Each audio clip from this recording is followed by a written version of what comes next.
Hello everyone, good morning. So my name is Ms. Cataldoy M. Sumagang and I will be your instructor in GME08 for understanding the self.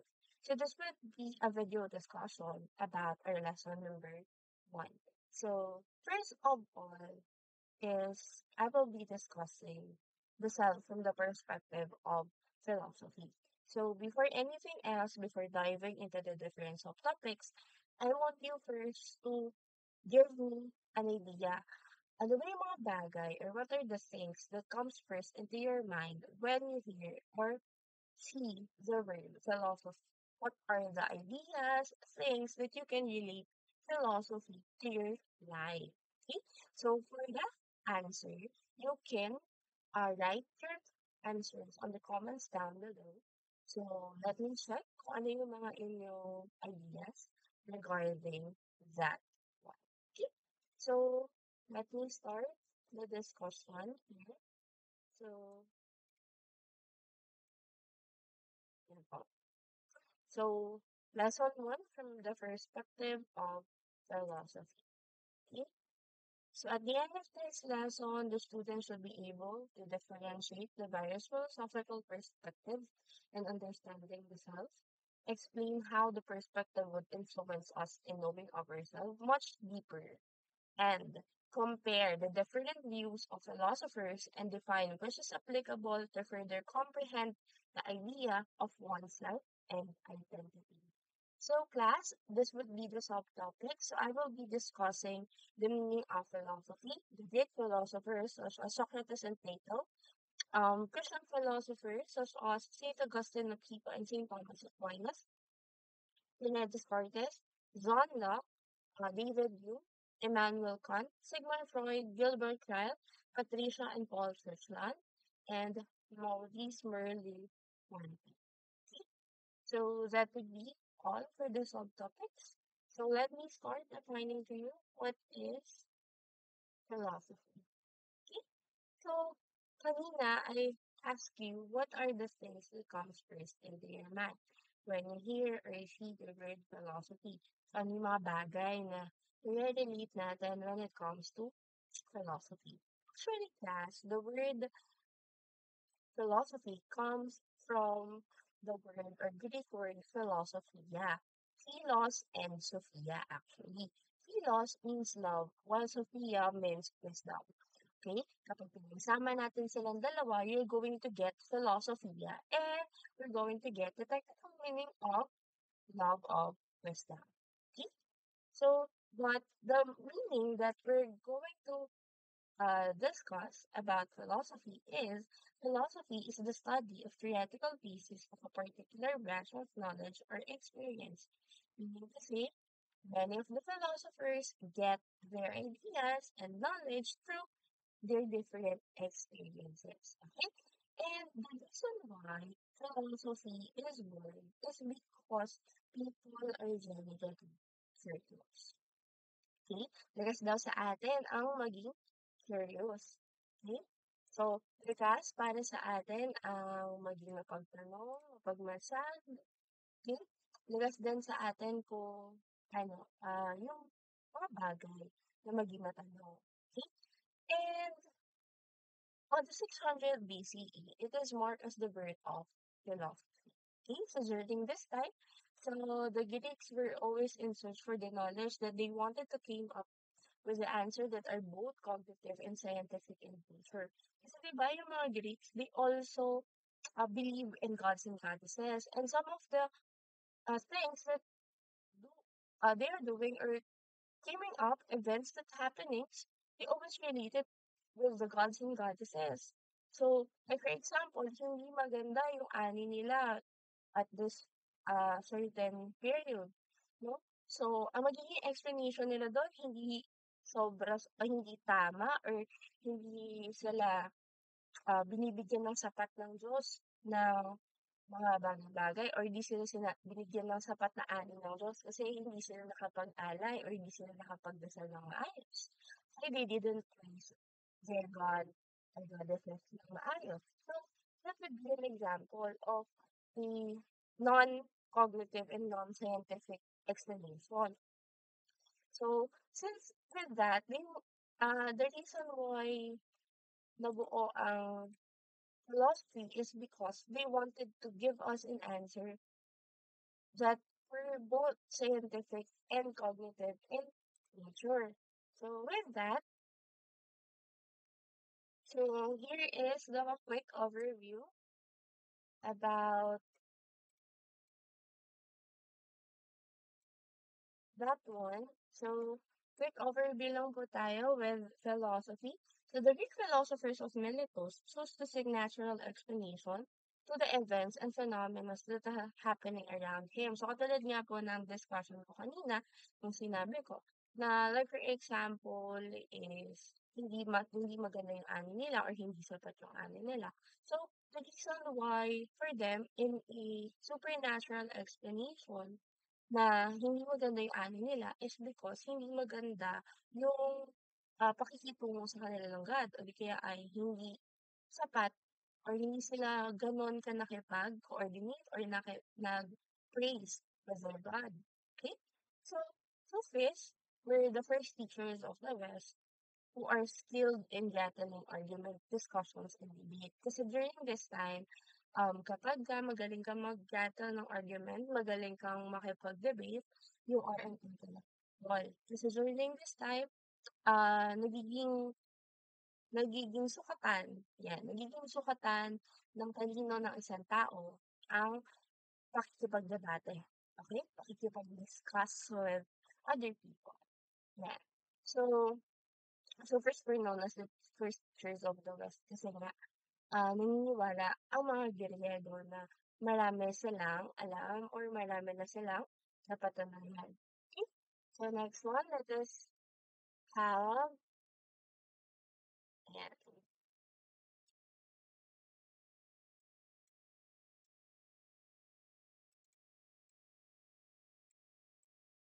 So this one is the notion of Socrates. I cannot teach everybody anything, I can only make them think. Ano kaya sa tingin ninyo yung ibig sabihin dito ni Socrates? So you can comment down below your interpretation with this one. Okay? So post muna tayo. 5, 4, 3, 2, 1. Okay. So sabi ni Socrates, I cannot teach everybody anything. I can only make them think. Okay? So as you can see, or as we move along with our discussion here, is Socrates is one of the popular big three. Kung kilala niyo po yung big three, kindly comment down below. And actually, the big three were Socrates, Plato, and the last one is Aristotle. Bakit sila tinawag na big three in philosophy?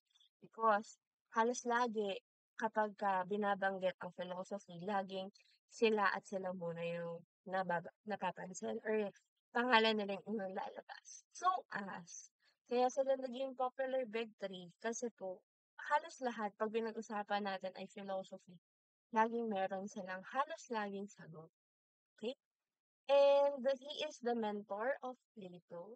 And because of Plato, the works of Socrates became known to the world. Based po dun sa isang nabasa ko na article, hindi ganon ka-writer si Socrates. So, with that said, ang nagpalaganap ng mga ideas ni Socrates around the world is si Plato, which is yung student niya. Okay? So do you remember the quotation that I've given you last time or kanina? Okay.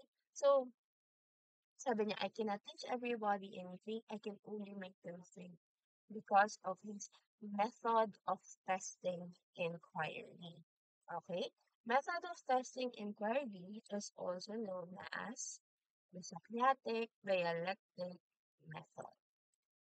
Okay, so in Socratic dialectic method, he gives us the idea na yes, hindi lahat ng bagay kaya kong ituro sa'yo. Hindi lahat ng bagay kaya kong ibigay sa'yo. As an example, ganun din ako as a teacher. Diba? But he wants us or he wants you to be curious. Okay? Gusto niya na matuto kang mag-isip, matuto ka to question what would be the different ideas sa isang topic. And also, he wants us to expose the misconception. Kung i-relate natin yung ganong idea sa time ngayon is we are talking about the fake news. Okay? The disinformation, the misinformation. Okay? So, with that, we're going to expose the misconception by doing the art of questioning. We're going to question um, kung tama ba yung idea that we have, kung tama ba um, kung tama ba yung mga bagay na alam natin. Or we need to have a further information regarding that one. Okay? And sabi dito, involve research for the correct proper definition of the thing. So, sino yung mag-search for that proper definition? So, syempre tayo yun. Okay? So, tayo yung recreate ng proper definition na yun. Tayo yung mismong magse-search. Okay? And eto din kasi yung reason why research is born this time. Kasi, syempre may mga bagay tayo or may mga tanong tayo na dapat masagot. So, yun. With that, let us move on to the next concept, which is, yan, emphasize self-knowledge. So, as for Socrates, he also emphasized self-knowledge. Kasi sa self-knowledge, if we know more about ourselves, we would learn more about our ideas. Okay? So, sabi ni Socrates, dapat alam mo kung ano yung ugali mo. At the same time, ano yung strength and weaknesses mo, ano yung mga bagay na nakakapagpahina sa'yo, nakakapagpalakas sa'yo. Okay? So that is self-knowledge. Or being aware about yourself. Kayo ba? Aware ba kayo with yourself? Aware ba kayo during the time na kapag galit kayo, ano yung nagiging pagkatao or ano yung nagiging sistema ninyo? Are you aware of how you um, ano ba? Paano kayo paano kayo as kayo kapag masaya kayo? Okay? And different circumstances. Ano yung ugali, ano yung pagkatao na mayroon kayo. Okay? So, next one would be,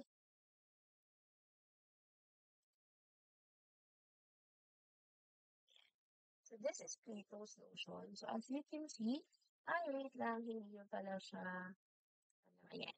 Okay. So, as you can see in Plato's notion, good actions give strength to ourselves and inspire good actions in others. Because for Plato, kasi he emphasized virtue or moral virtues. So, with that moral virtue, dapat, sabi niya, gagawa tayo ng maganda. So, syempre, kapag gumawa ka ng maganda, you're going to inspire other people na gumawa din ng maganda. Okay? So, next one, let me discuss to you Plato. Yeah. So, this is Plato, class. He is also known as Aristocles. Kaya siya tinawag na Aristocles is because his body were broad and wide. So, medyo malaki daw yung build or body build ni Plato. Okay? Together with Socrates, they both believe that philosophy is more than an analysis, but rather a way of life. Okay? So, he is best known for his theory of forms. So, yung theory of forms niya is tinatawag nila or at some part, ginagamit siya in different ideas. Okay? So, minsan ginagamit siya sa sa iba't ibang subjects, such as art. Yan, ginagamit siya for the concept of beauty, and etc. So, theory of forms is asserted as physical world that is not really the real world because the ultimate reality exists beyond the physical world. They are not objects that are encountered with the senses but can only be grasped intellectually. So, ano ba yung mga bagay na nag-grasp natin intellectually? It could be your perception, okay? It could be beauty, yeah.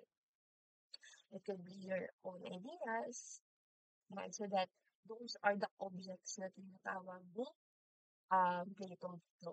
And alam niyo ba kung ano yung ginamit niya as an illustration para mas maintindihan natin yung ibig sabihin niya pagdating sa forms? Okay?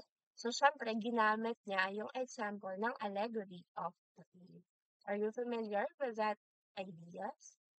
So, if you're familiar with that allegory of the cave, very good.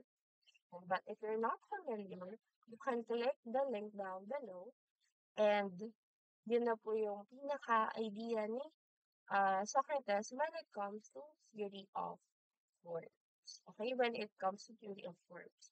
And kung makikita nyo, yung allegory of the cave, yun po yung ginamit niya as an example para mas maintindihan natin what are the different contents and what are the context nung kanyang theory of forms. No? Sabi niya nga, para mas maintindihan ng madla. Yan na, nakakarami. Next one. Yes. According to Plato, so there are three parts of the soul, sabi niya. May three parts of the soul. So, the three parts of the soul were um, reason, the spirited, and the appetite. So, the reason class is we are talking about here the rational. Okay, the rational and our motivation for goodness. Kasi sa reason, ang ating pinag-uusapan dito is our rational thinking. Okay? It is the element that forbids pala, hindi forgives, forbids the person to enjoy sensual experiences. So, the part of us which loves truth and learn or know more about the rule. So, at this part, goal should be over the parts of the soul through the use of reason. So, because of that, or because of reason, we learn that there is morality, there is, um, there is rules in our society. So, the next one naman is, if you can see, it is the spirited.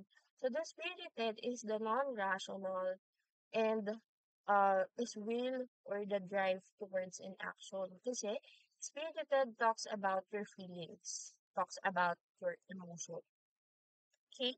So this element is inclined toward the reason but understands the demands of your appetites. Okay? So it is the part of love and honor, so as the victory. And it is the part of the soul, initially neutral, sabi nga dito, pwede siyang ma-impluwensyahan ni reason, pwede rin siyang ma-impluwensyahan ni appetites. And when we say appetites, it is your senses, your drives. Okay? This is the irrational part of the soul which leans towards the pleasure of our body. Kasi yung appetites daw natin, it enjoys our sensual experience. Such as the reason why um, we have sexual drive, the reason why you crave for food, and the reason why our body needs a drink. Okay? So that would be it. So next one is here is the comparison for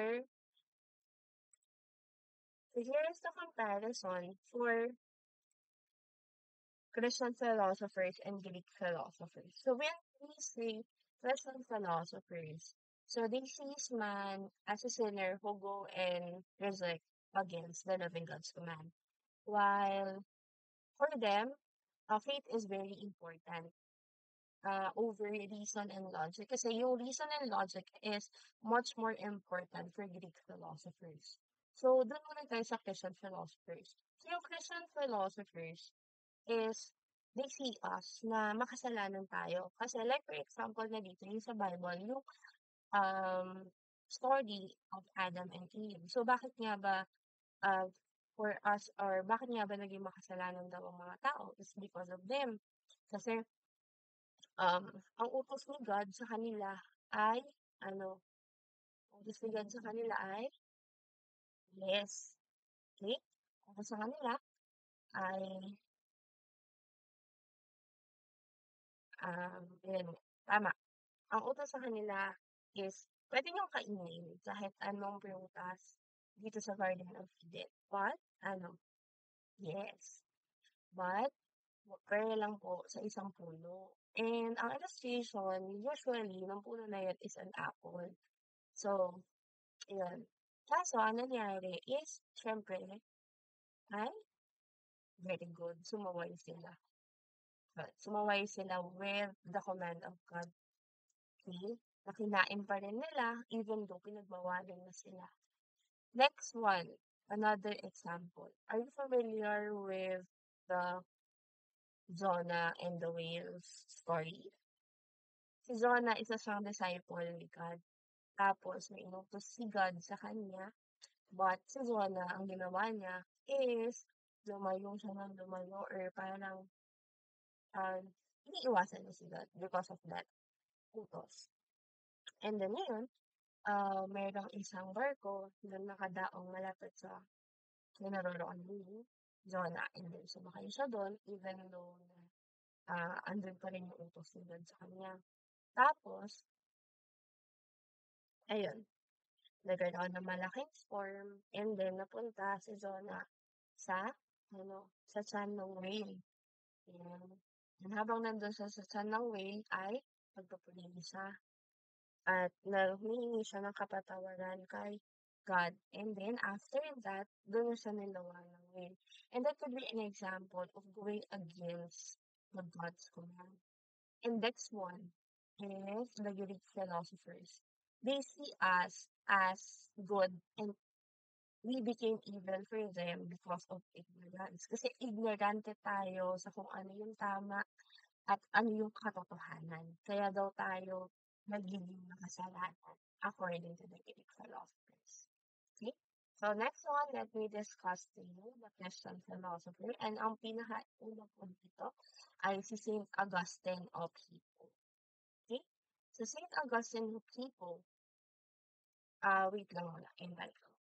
So, Christian philosophers were known as theologians. Pag sinabi natin theologians, is their primary concern was what is the man's relationship with God and our and God itself. Okay? They study the Word of God, they study the life of God. And for them, they do not believe that self-knowledge and happiness were the ultimate goal of the life. But, syempre, in order for us to acquire that goals, such as self-knowledge and happiness, we should rely on God's command. We should learn how to love God. We should learn that God is here.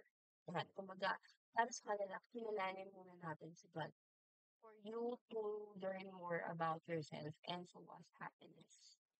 Okay? So let me introduce to you to Saint Augustine of Hippo. So for Saint Augustine of Hippo, all knowledge leads to God. Meaning to say, Saint Augustine of Hippo, the he also made use of the idea ng theory of form. Pero ang nangyari is nilagyan niya po ng konting plot towards credit. So meaning to say, nilagyan niya ng konting idea naman in a Christian perspective. See? So for him, these forms or concept existing within the perfect and eternal God, where our soul belongs. And he stated that the happiness or the real happiness can only be found in the loving God. Ibig sabihin kapag tinanggap natin si God sa buhay daw natin. Okay? So next one is the role of love. So the role of love is the famous philosophy of Saint Augustine. Okay? Because for him, God is love and He created humans for them to love. So ang purpose daw natin sa mundong ito ay magmahal. Pero sa sobrang pagmamahal natin, minsan minamahal natin yung mga maling bagay. Okay? And pag minahal daw natin yung mga maling bagay, dun na magkakaroon ng problema. And yan ang tinatawag na disordered love. Disordered love are the results when we love the wrong things, which we believe that would give us happiness. And there are different notions about that. One na yung sin of greed, sin of jealousy, and sin of pride were an example of this ordered love. Kasi St. Augustine explains that love for physical objects leads to the sin of greed kapag sobra-sobra na yung pagmamahal natin sa isang material na bagay. Okay? Pinaka-example na dito ay money. So, yung mga tao na pera lang yung ano nila, lagi nilang mukhang bibig or pera lang yung lagi nilang ginagawa or parang ano ba, sinasamba nila. Yeah. And for others, yeah, love for other people is not lasting and excessive love for them leads to jealousy. So, yan ha, yung mga tao sobra-sobra kung magselos, ibig sabihin sobra-sobra din kayo pagmamahal. And love for self leads to the sin of pride. So, wala namang problema kung mahal niyo yung sarili niyo. That's good. But, magkakaroon lang tayo ng problema kapag hindi niyo na kayang magbigay ng pagmamahal other than yourself. Ibig sabihin, hindi niyo na kayang magmahal ng other people, hindi niyo na kayang i-give that you have. Okay? And love for God is a supreme virtue, and yun nga po yung sabi niya, only through loving God we can find real happiness. Okay? So, next one naman. So, this is the famous notion of Rene Descartes. So, I think, therefore, I am. So, cognito ergo sum. So, that is, I think, therefore, I am. So, class, this is Rene Descartes. Okay?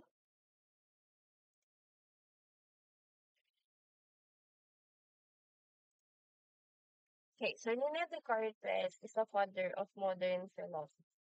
Okay? So, he is also a rationalist. Pag sinabi natin rationalist, yung kanila ideas or um, learnings or knowledge is nakacenter with reason and logic. Okay? So, mahalaga for them yung reason. They always emphasizes reason. Mahalaga din para sa kanila yung basis ng isang bagay. Kasi doon ka makakakuha ng reason.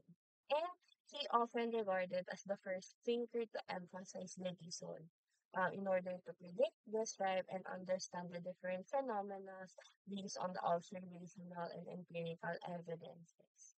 And also, he produced the Cartesian method and invented the geometric or analytic geometry. So, kasi, if you're familiar with yung may x and y axis, yan, that is the Cartesian method. And for him, yung notion niya when it comes to self is self as a thinking thing. Ibig sabihin, yung self daw natin, may kakayahan siya para maintindihan yung reason. Okay? Yung self daw natin is meron siyang kakayahan to learn about morality, to learn about what is right, what is wrong, what is acceptable and unacceptable. Okay? So next one is powers of the mind. Class, there are two powers of the mind that, according to Descartes, is very powerful daw yung mind natin. Okay? So, intuition is our ability to apprehend a certain direction of certain truths. And we have deduction, which is our power to discover what is not known by progressing in an orderly way of what is already known. Sa intuition, ito yung discovery natin ng information. Kung saan, kunwari, na-realize mo or parang nafe-feel mo na, babagsak ka sa exam. So, that is your intuition. So, as sa intuition, ito yung introduction sa atin ng information. Like, for example, wala pa kayong kaalam-alam what is the parts of the body. Okay? And, pinakita sa inyo yung parts of the body. So, parang, sabi, okay, ito yung kamay. Okay, so, pero yung pagkakaturo nyo doon, nandun siya sa part ng paa. And that could be an example of intuition. Kasi, we're apprehending a certain truth through discovering what is not yet known to us. So, for deduction naman, ito yung nadadagdagan yung information that we have. So, ibig sabihin, there is an existing information and dadagdagan na lang yung information na yun. Like for example, dun nga sa parts of the body. So, since nung una, you're not yet familiar with the different parts of the body, yung time na nalaman mo na or naintindihan mo na, na-gets mo na what is or what are the different parts of the body. So, syempre, you're very familiar with it now. Alam mo na yung, um, may idea ka na kung ano yung mga parte na yun.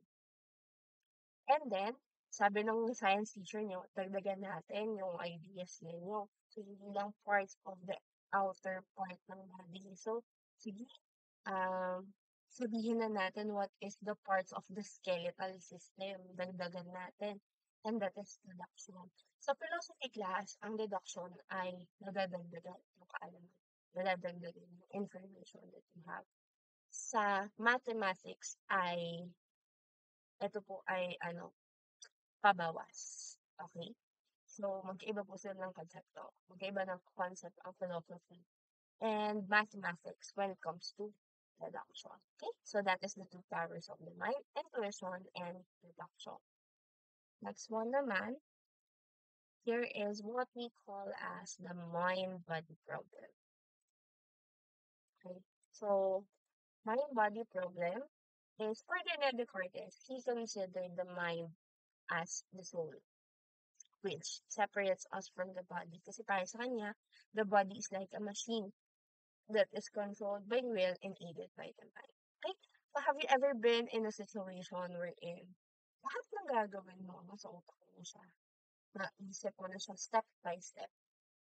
Pero, yung time na i-make mo na or i-take mo na siya into action, hindi mo siya magawa. Okay? So like for example, sa pinag-drawing kayo sa arts ng butterfly. Ang butterfly na nasa isip mo is very makulay. Ang ganda ng pagkaka-illustrate mo sa isip mo. But, nung time na pinag-drawing ka na, ang illustration ng butterfly na na-drawing mo is the basic or yung pinaka-basic. Yung familiar mo kayo dun sa yung sa drawing ko paano mag-drawing ng butterfly ng basic, yung mga pang-kinder style na drawing ng mga bata, yung gano'n. So, instead na yung makulay na drawing ng butterfly is iba yung na-drawing mo. And another one, kunwari nagyaya or ka na, decided ka na to have a jogging moment with your classmates or your friends ng 4:00 ng madaling araw. 4 AM yan Tapos ngayon, all set na, nakaset na lahat ng bagay. Nakaset na yung alarm mo, nakaset na yung, ano ba, nakaset na yung plan menu that you have, ayan, nakaset na lahat. So, nakaset na lahat. Ayan. So, ngayon, ikaw na lang ang kulang. Yung will mo na lang to nagumising ng 4:00. Ngayon, natulog ka na, pagkatulog mo, nagising ka na, pagkagising mo, 4:00 na. Pero nung nagising ka kasi narinig mo yung alarm clock mo. So, ayun, pagka dinig mo ng alarm, nagising ka konti. Tapos, okay, sige, pinatay mo siya. Higa ka ulit. Nakatulog ka. Tapos, 9:00 ka na ng umaga nagising. And that could be an example of mind-body problem. Sometimes kasi may mga nakaset na sa atin sa utak natin, pero nahihirapan tayo. How are we going to take it into action? Okay? And that is mind-body problem. Next one. Okay, so according to John Locke, human mind at birth is a tabula rasa. Ano nga ba yung tabula rasa, class? Ano sa tingin niyo yung tabula rasa? Pag sinabi natin tabula rasa, you can comment down below so that I can see your ideas. Okay, so let me see.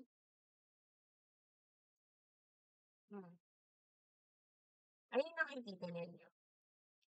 Sige, hindi na ako muna magpapakita ng, okay, magpapakita ko sa gilid ng video. Ito ako, di ba, nakita nyo yung video ko. Sige, aalis muna ako. May nakikita po ba kayo? Okay, very good. You're going to see just only a white part. Puti lang siya, no? Sige. Babalik na yung video ko. Okay? Nakabalik na yung video ko. And then, do you see the lesson number 1? Eh, do you see this apple? So, this apple, do you see this one?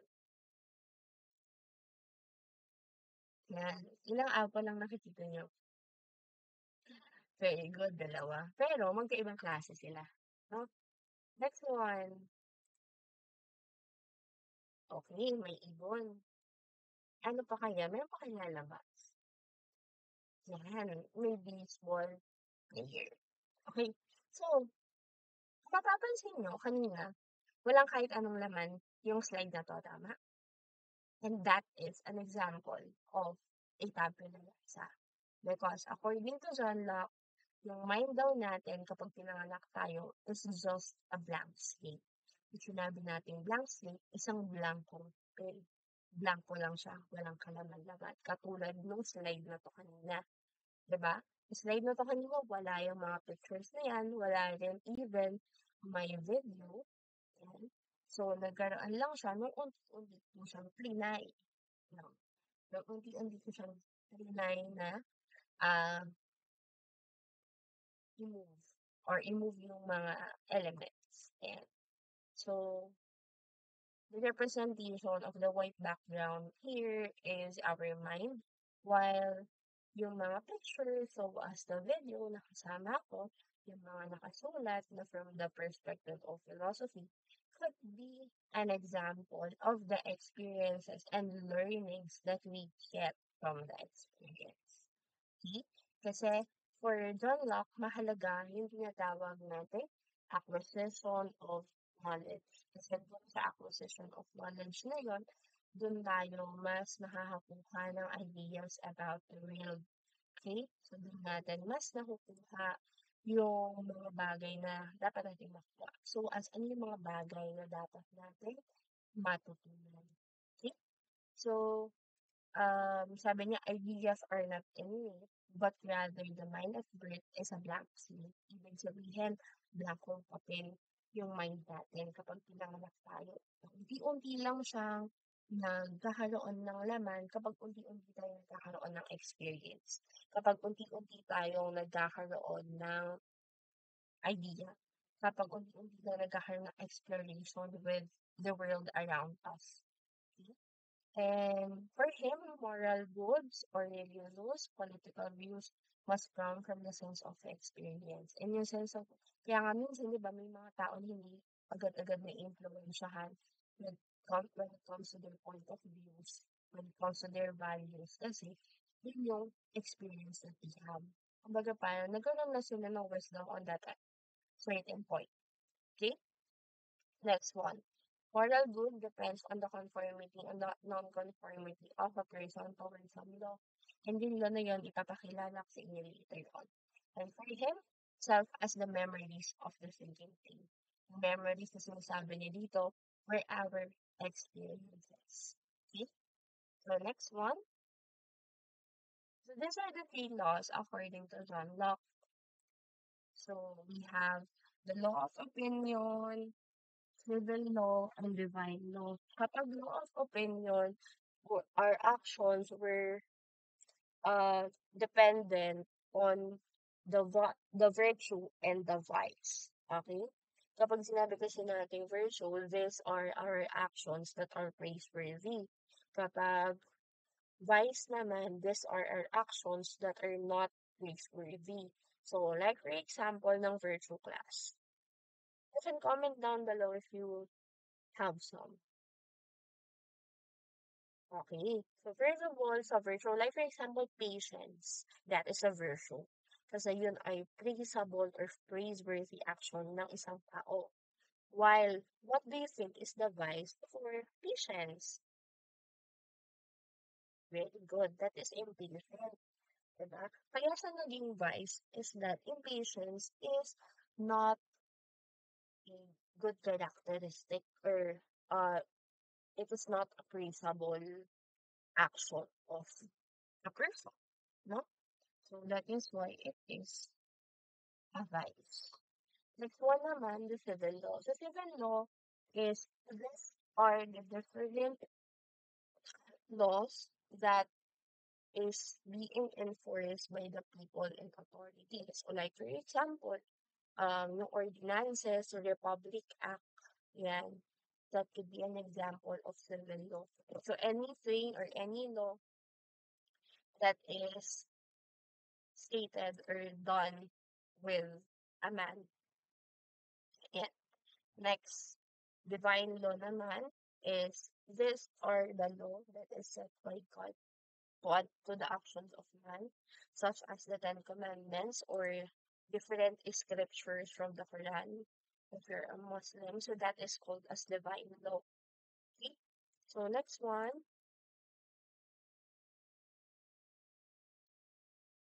according to David Hume, all knowledge are derived from the human senses. Okay? So when we say, or when we talk about David Hume, so David Hume is a Scottish philosopher, economist, and historian, and his philosophy centers with what we call as empiricism. So pag sinabi natin empiricism class, is we are talking about here the experience. Okay? We're talking about here the ideals ng isang tao or yung kanyang knowledge or kung yung kanyang ideas ay nagmula sa, syempre, sa experiences. Okay?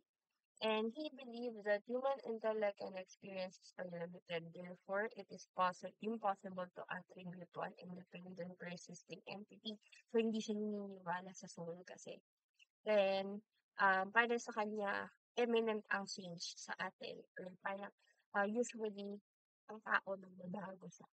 There is change for us. So, eminent yung change sa atin. Okay? So, together with that wonder theory, describe the self or person as a bundle or a collection of different perceptions that are moving in a fast and successive manner. Kaya nga may change, no, na nangyayari to sa atin. And there are some things in our life na pwede natin um, makalimutan, pwede maalala, ganun. Like for example, may mga natutunan kayo nung bata kayo na ngayon, pagdating niyo ng adulthood, hindi niyo na siya alam. Like for example is, ayun, like for example, you know how to speak Bisaya nung bata ka, but ngayong you become an adult na you don't know how to speak in Bisaya na, but nakakaintindi ka at some point na lang. Okay? So that could be it. Another one is, yeah. So, ang meron siyang tinatawag na human mind. And para sa kanya, the mind receives materials from the senses and color perceptions. And we have two types of perception, which is impressions and ideas. The impression, these are the immediate sensation of extreme reality, while ideas are the recollection of those impressions. Like for example, yung first impression mo sa classmate mo is parang hindi mo siya makakasundo, masungit siya, or di kaya ay hindi siya friendly, gano'n. And ideas naman is how you recollect those impression, lalo na nung nakilala mo na siya. Na ay parang hindi naman pala siya hindi naman pala siya gano'n ka-cold, pala ka-easy pala siya. Ay ano pala siya, one pala yung personality na meron siya. Okay? So that is an example of impressions and ideas. So the view of David Hume when it comes to self is that he viewed the self as unchanging or permanent. Okay? So he stated that there is no such thing as personal identity. Kasi minsan yung feelings natin, it would come and go. or yung perceptions natin would come and go. Katulad nga kanina, di ba, sa impressions and ideas, na nag-iba yung tingin mo dun sa tao na yun. Okay, from time na unang time na makita mo siya, from the time na nakakasama mo na siya. Okay? And for him, pwede na, oo, crush mo yung isang tao, may isang tao ngayon, you have the feelings for him or her at this point of moment, pero pagdating na lang ng ilang taon or ilang time, ganyan, pwedeng magbago yun. So as, there is no permanent and unchanging self. So kapag sinabi natin, there is no permanent or unchanging self, lahat ng tao, according to David yung nagbabago. Okay? Walang ibang tao or walang tao na hindi nagbabago.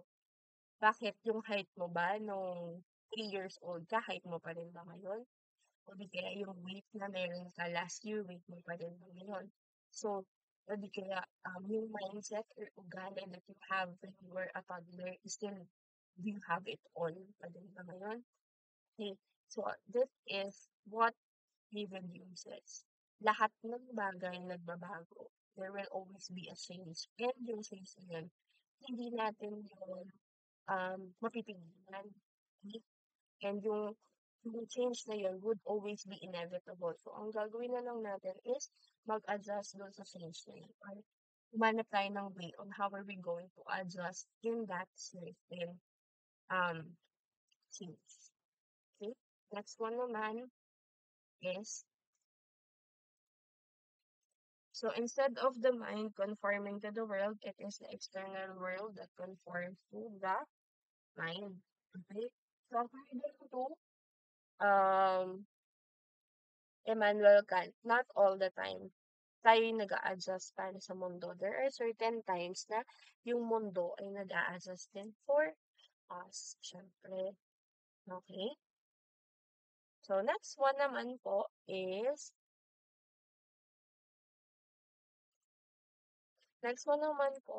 this is Immanuel Kant. So, Immanuel Kant is believing that the reason is the key to understanding ourselves. And he also believed that, or he argued that our mind is not just a passive receiver, but and the actively participator no experiences that we have. Na parang yung self natin, it is the instrument in experiences or it is the instrument in the experiences that we have. Okay? So, he argued that our mind is, hindi lang siya passive receiver. Like, for example, sinabi sa'yo ng friend mo na, ay, pag nagpunta ka sa amusement park, sobrang saya. But, yung perception mo when it comes to theme parks is sobrang saya. But, nung ikaw na, yung mismong experience nun, is parang hindi ka naging masaya, napagod ka lang. Yun yung pinaka-naging feeling mo. So, he argued also na, syempre hindi ka lang dapat na tagatanggap ng isang experience, pero dapat ikaw yun din mismo yung makaka-experience ng bagay na yun. Okay? And for transcendental perception, according to Kant, a self or ourself must exist where there would be no memory or knowledge. If our self is non-existing, so wala tayong makukuhang experiences, wala tayong makukuhang knowledge then from that experience. Next. So this is one of my favorite philosopher. So if you have a strong sense of self, you're capable of understanding your own needs, also intuiting the limits that society puts in you. And that is from Sigmund Freud. So, medyo, mababaw lang yung analysis na ibibigay ko when it comes to the ideals of Sigmund Freud. Kasi, understanding the self naman din naman to. But, ayun nga, you have to remember that he is the father of modern psychology. And He is the proponent of psychoanalytic theory. Magkaiba po ang psychodynamic theory sa psychoanalytic theory. If you're familiar with the psychodynamic half, ang psychodynamic is a series of theories. Ibig sabihin, merong common ground with that psychodynamic theories. Usually, sa mga psychodynamic theories, ang pinaka-common sa kanila is that they believe that people is dumadaan sila sa stages of development. So, as, di ba, si Sigmund Freud, meron din siyang stages of development. Ang psychoanalytic theory itself is yung theory mismo ni Sigmund Freud. Hindi siya Simon Freud ha, or other term. But it is Sigmund Freud. So, yan. And, yun nga, psychoanalytic theory, yun yung mga OA palagi.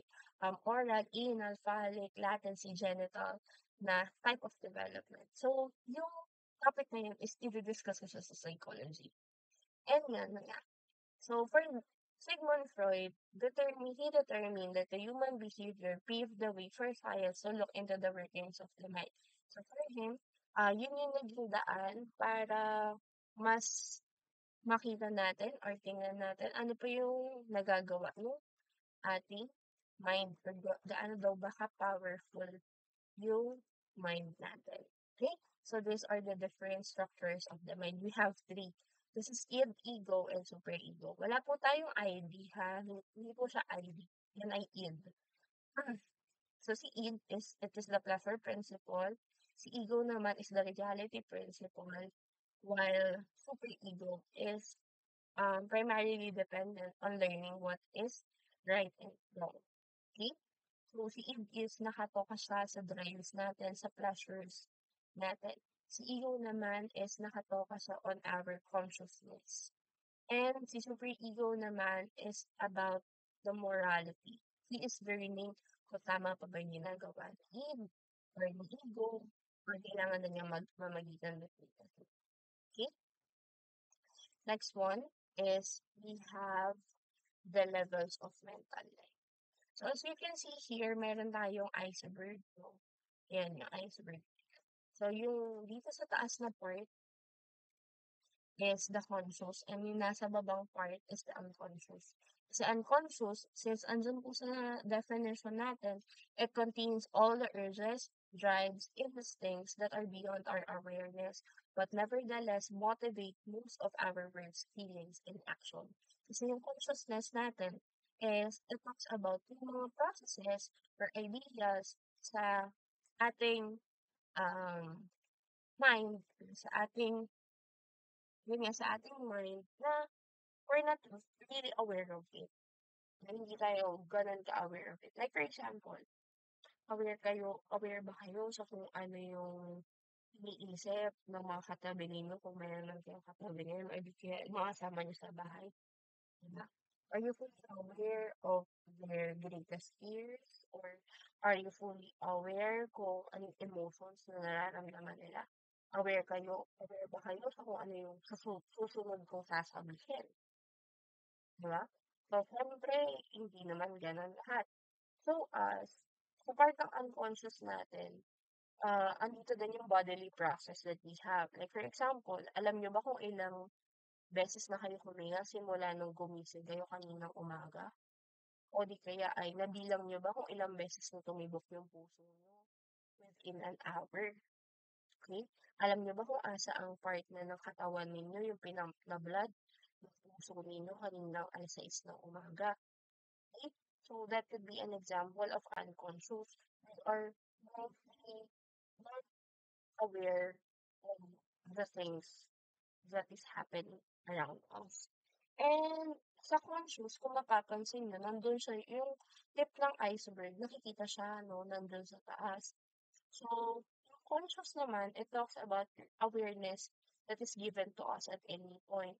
So, like for example, sa consciousness natin is, we are aware na mainit yung paligid. Okay? We are aware that we feel na init yung paligid natin.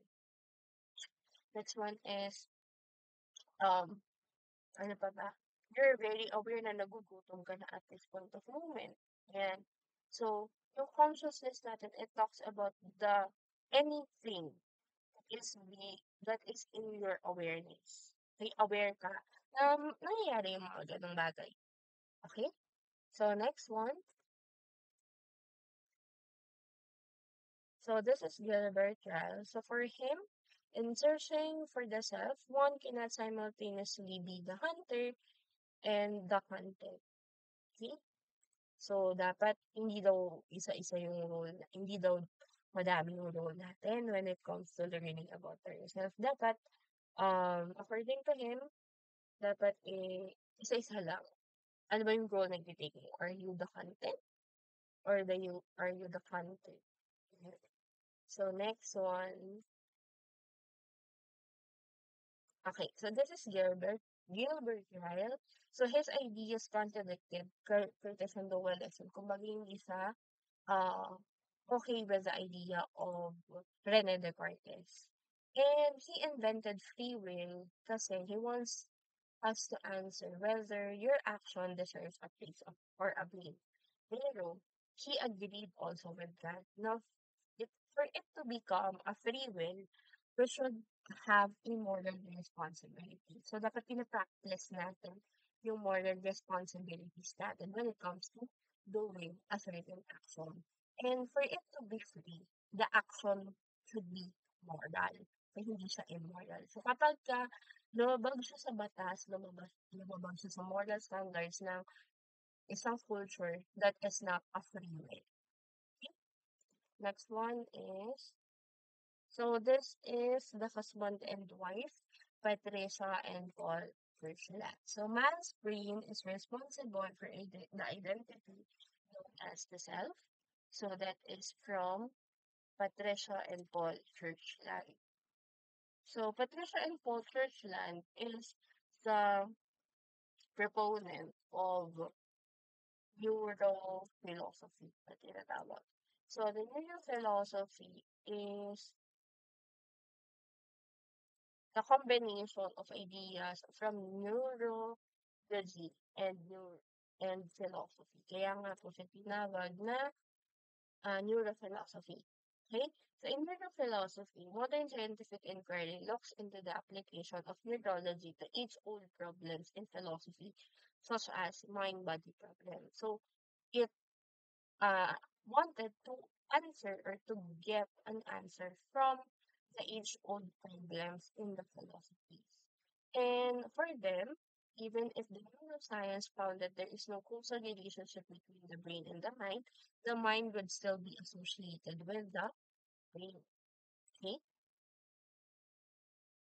So, meron din tayong ginatawag na philosophy of neuroscience. So, in philosophy of neuroscience is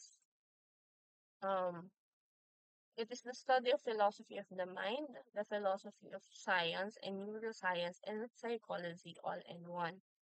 And it aims to explore the relevance of neuroscientific experiments to the study of the philosophy of the mind. So, they're using scientific method here or scientific inquiries here.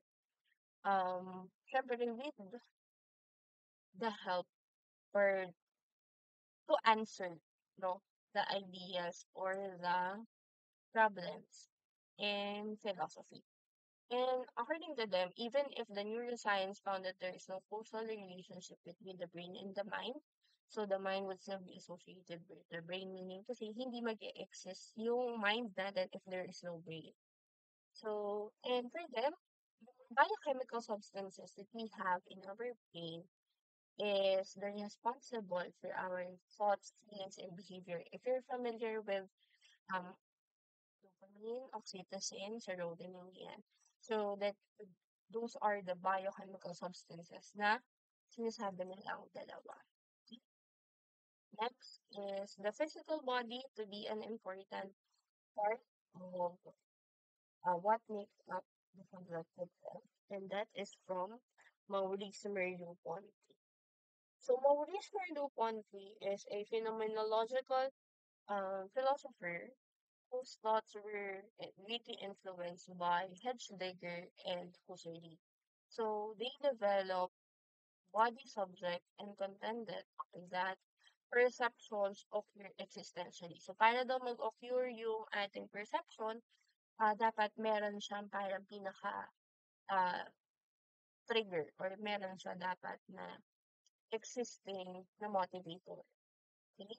And for him, the world and the sense of self are the emergent phenomena of the becoming and in ongoing process of the man's becoming. So, syempre, kung wala naman or kung hindi tayo makarelate ng body natin sa world, hindi rin tayo magkakaroon ng understanding with ourselves. Next one, yeah. So phenomenology provides a direct description when it comes to the experience and perceptions forms in the background of experience in our consciousness. So he stated that perception is not purely the result of sensation nor a purely interpretation, but it also includes the interpretation of the world around us and the reasoning behind it. Okay? And last but not the least, yeah. So for last, thank you for listening and thank you for being here with me. Do you have any questions? Clarifications. Okay, so for clarifications and questions, you may comment down below. So ask, I don't know. If you have questions, clarifications, just comment down below. Leave a comment and you know. Thank you everyone.